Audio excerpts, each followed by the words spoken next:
이어서 뉴스 이때의 순서입니다. 지난해 3월이었죠. 경북 울진과 강원 삼척, 강릉과 동해에서 발생한 동해안 산불로 산림 2만 500여 헥타르가 잿더미가 됐고요. 500명이 넘는 이재민이 삶의 터전을 잃었습니다. 오늘 뉴스 이때에서는 동해안 산불 1년을 짚어보겠습니다. 박정로 기자 나와 있는데요. 박 기자. 네, 울진의 산불 피해도 상당히 컸었죠. 그렇습니다. 당시 동해안 산불이 213시간 동안 이어졌는데요. 예. 통계를 집계한 1986년 이후 역대 최장기간 산불로 기록이 됐습니다. 피해 면적은 2000년도 동해안 산불에 이어서 두 번째로 컸습니다. 이 중 울진에서는 산림 약 14,000여 헥타르가 탔고요. 주택 330곳, 농업시설 203곳, 공공시설 57곳 등 시설 피해만 590여 곳에 달했습니다. 네. 또 산림 피해와 산림 소득 등을 포함한 재산 피해가 약 1,356억 원에 달하는 것으로 집계가 됐습니다. 현재 울진군의 경우는 응급복구를 비롯해서 항구복구로 나눠서 지금 복구 작업이 진행되고 있죠. 그렇습니다. 울진군이 응급복구로 우선 지난해 11월부터 지난달까지죠. 네. 1차로 불에 탄 산림을 베어 없애는 긴급 벌채에 착수를 했는데요. 현재까지 대상 면적 750헥타르 중에 약 432헥타르에 대해서 벌채가 진행 중입니다. 가로수와 산불 감시 시설 등 산림 시설 복구는 올해 상반기에 마칠 계획이고요. 앞서 토사 유출이나 산사태를 막기 위한 긴급 사방 사업은 지난해 연말 12월에 58건 모두 마무리가 됐습니다. 예. 자, 이 가운데 보면은 항구 복구 사업이 상당히 좀 많은 시간이 걸리는 것인데 산불 1년이 지난 올해가 돼서야 이게 진행이 된다고 하는데 어떻습니까? 네, 울진군과 산림 당국의 얘기를 들어보면은요, 이게 산불 피해가 난 산림 벌채를 마무리한 뒤에 올해부터 연차적으로 구교림과 사유림에 나무를 심을 계획인 것으로 전해지고 있습니다. 예. 이 사방댐 등 산사태 예방 시설이나 휴양 시설, 그리고 생태 복원 등 산림 시설 항구 복구는 올해부터 예산을 확보해서 추진을 할 계획이고요. 또 산불 피해 지역 14,140헥타르 가운데 이 산양 서식지 같은 보호 가치가 있는 이 산림 4,400여 헥타르에 대해서는 이 산림청과 함께 생태 복원 기본 계획을 세워서 복원한다는 계획을 갖고 있습니다. 예. 그리고 나머지 산림에 대해서는 군에서 자체적으로 자연 복원과 인공 복원 구역을 정해서 임도나 사방 계획을 수립해서 또 복원할 계획입니다. 올해부터 이제 연차적으로 나무 심기가 진행이 될 계획이고요. 당시 산불로 발생한 울진 지역의 이재민이 181가구였는데요. 현재 이재민들은 어떻게 생활을 하고 있을까요? 네, 겨울이 지나서 이미 초봄이 왔잖아요. 근데 네. 이제 아직도 많은 이재민들이 아직 임시 조립 주택에서 생활을 하고 있으면서 추위를 견디고 있습니다. 네. 이재민이 모두 181가구인데요. 이 가운데 13가구는 주택을 지어서 이사를 했고요. 한 가구는 사망을 했고 현재 167가구가 174채에 이렇게 나눠서 임시조립 주택에 머물고 있습니다. 그리고 또 불에 탄 주택이나 시설은 대부분 철거가 된 상황이고요. 예.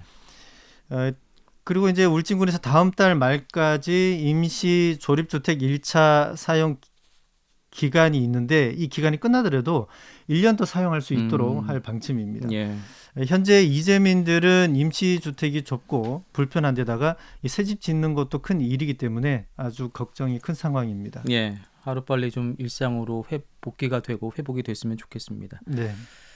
이번엔 저 산불 수사 이야기인데요. 울진 산불 수사가 이제 1년째인데 아직까지 뚜렷한 증거조차 확보가 못하고 있어서 수사가 상당히 좀 지지부진한 상황인 것 같은데 지금 어떻습니까? 네, 이 산불이 4개 지역 동해안에서 발생하지 않았습니까? 네. 근데 산불이 발생한 시기도 비슷해요. 이게 3월 안에. 네. 근데 이 중 강릉과 동해 산불은 산불 내인 주민을 입건을 해서 징역형이 확정이 됐습니다. 산림 당국이 진화 과정에서부터 울진과 삼척 산불 원인을 찾는 데 집중을 해오고 있는데요. 국가수와 경찰, 산불 방지기술협회 등과 합동으로 최초 발화 추정 지점인 울진군 북면 두천리에서 감식을 벌여왔었습니다. 또 CCTV 분석을 통해서도 불이 시작될 당시 그 인근 도로를 지나는 차량 넉 대를 추적을 해서 운전자라든지 동승자라든지 이런 상대로 참고인 조사를 벌였는데요. 아직까지 그 1년째인 지금까지도 별다른 단서를 찾지 못하고 있는 상황입니다. 이렇게 되면 수사가 장기화되는 거 아닐까요? 그럴 조짐이 지금 큰데요. 당시 번개나 페트병 같은 자연 발화 가능성도 조사를 했었는데 예. 이와 관련해서도 뭐 뚜렷한 증거를 확보하지 못했고요.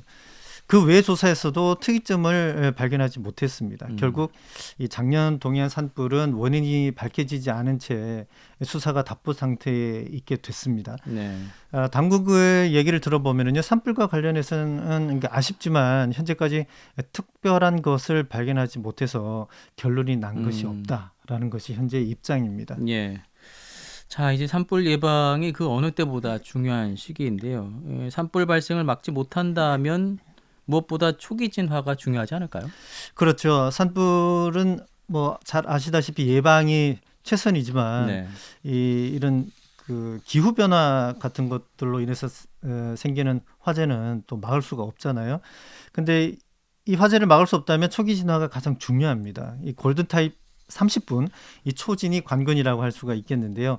이 첫 신고부터 현장 도착 후에 물투하까지 산불 진화의 골든 타임은 임차 헬기가 30분, 그리고 산림청 헬기가 50분이라고 합니다. 네. 그만큼 산불 현장 가장 가까이서 가장 먼저 투입되는 지자체 그 임차 헬기의 중요성은 날로 커지고 있습니다. 예. 임차 헬기가 30분, 산림청 헬기가 50분. 그렇기 때문에 지자체 간에 이 임차 헬기를 확보하려는 경쟁도 치열하다고 하죠. 그렇습니다. 산불 초기 진화의 핵심 장비로 떠오른 것이 바로 임차 헬기인데요. 네. 이를 확보하기 위한 전국 지자체 간의 경쟁도 뜨겁습니다. 이 때문에 국비 지원을 대폭 확대해서 지자체마다 기후와 지형에 맞는 임차 헬기를 충분히 확보하게 함으로써 이 산불 초기 진화의 주력 헬기로 육성하자는 대응 전략들이 요즘 설득력을 얻고 있습니다. 네. 최근 임차 헬기의 초기 진화 성패에 따라서 산불의 양상이 크게 달라지고 있기 때문에 이 임차 헬기의 중요성이 더 커지고 있는 것 같아요. 그러면 현재 국내의 임차 헬기 보유 현황은 어떨까요? 현재 전국에서 산불 진화에 동원 가능한 헬기는 산림청 48대, 지자체 73대, 소방 33대, 군부대 30대, 경찰 10대, 국립공원 1대 등 모두 195대입니다. 네. 이는 말 그대로 최대 동원 가능한 헬기 대수인데요. 사실상 그 산불 진화는 산림청과 임차 헬기 등 121대가 주력입니다. 지자체 임차 헬기의 비중은 60.3%에 달하고 있는 상황이고요. 근데 97년도에 이 임차 헬기가 불과 10넉대밖에 안 됐다고 그래요. 근데 이 산불이 이제 대형화되고 사회적 비용도 막대해지면서 이 중요성이 커지고요. 네. 그래서 2018년도에는 65대까지로 급증을 했습니다. 그리고 지난해 3월에 동해안 대형 이 산불을 겪고 난 후에 가을철에는 이런 넉대로 크게 늘었고요. 근데 이 중 경북의 경우 올해는 전국에서 가장 많은 18대가 배치가 됐는데요. 여기에 추가로 석 대가 임차 계약 중에 있기 때문에 아마 올 봄에는 이런 6대까지 늘어나지 않을까 전망하고 있습니다. 예. 그럼에도 불구하고 아직 그 임차 헬기 보유는 상당히 좀 부족한 상황인 것 같은데요. 결국에 이런 부족한 그 산불 진화 헬기를 확보하기 위해서는 재정 부담, 예산 부담이 좀 클 수밖에 없지 않을까 싶은데 어떻습니까? 네. 말씀대로 아까 좀 전에 언급을 해드렸지만 전국 지자체가 이 각축전을 벌이고 있는 기종이 대부분 중대형입니다. 네. 아무래도 크면 클수록 많은 양의 물을 실어 나르고 투하하다 보면 산불 진화 초기 진화에 그만큼 효과가 있겠죠. 예, 그렇죠. 때문에 다들 이 중대형을 선호하는 편인데 문제는 역시 예산이 아니겠습니까?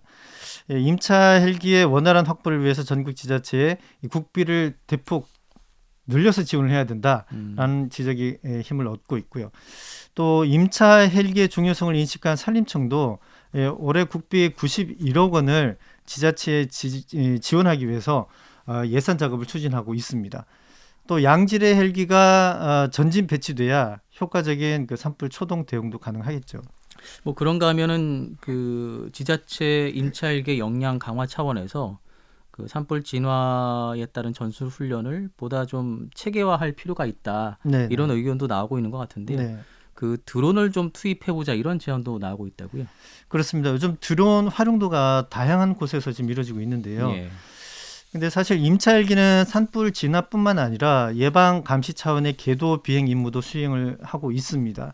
궤도 비행 비중을 낮추는 대신 공중 진화 전술 전략에 투입이 된다면 오히려 산불 끄는데 네. 더 효과적이지 않느냐, 그런 강화하자는 주장도 있습니다. 대신 임차 헬기의 산불 궤도 비행 공백은 그럼 어떻게 하겠느냐?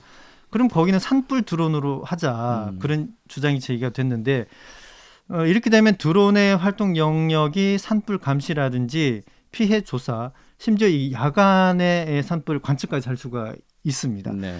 또 궤도 비행으로 확대되기 때문에 드론이 산불 분야의 한 축으로 자연스럽게 자리매김할 수 있지 않겠느냐라는 제안도 있고요. 네.